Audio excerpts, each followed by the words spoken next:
Akka mul'atan naguma fayyummaa daawwattoonni TV iírraa har'a waan haaraa isinii fidee dhufee hin jira.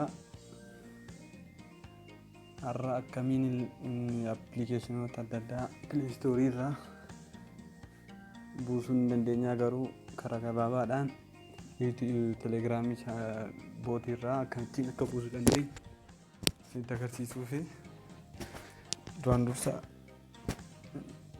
Telegiraamii akkaawuntii keenya kafan banannaa. Telegiraamii yookiin moogiraamiin fayyadamaa jira. Sana booda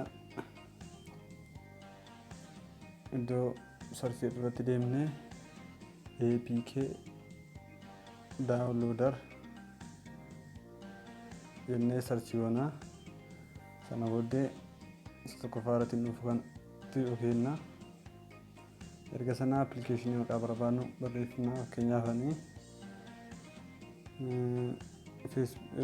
feesbuukii yoo barbaade feesbuuk jedheen ergaa sana booddee nan eegaa.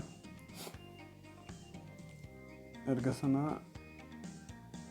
waan daanuu fidaa tokkoffaa riiviyuu sanatti kennee eegnaa. Booda akkasiin dhufaa daawunlood see'utti tuqnaa.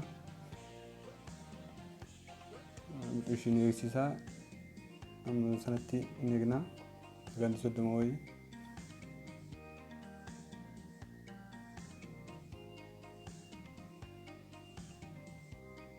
Sana booddee kunoo feesbuukii kan jedhu akkaawuntii appilikeeshinii dhufeera.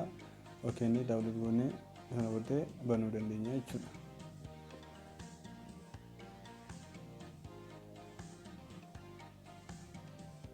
Viidiyoo jaallattan laayik godhaa, akkaawuntii koo sabskiraayib gochuudhaan godhaa. Galatoomaa.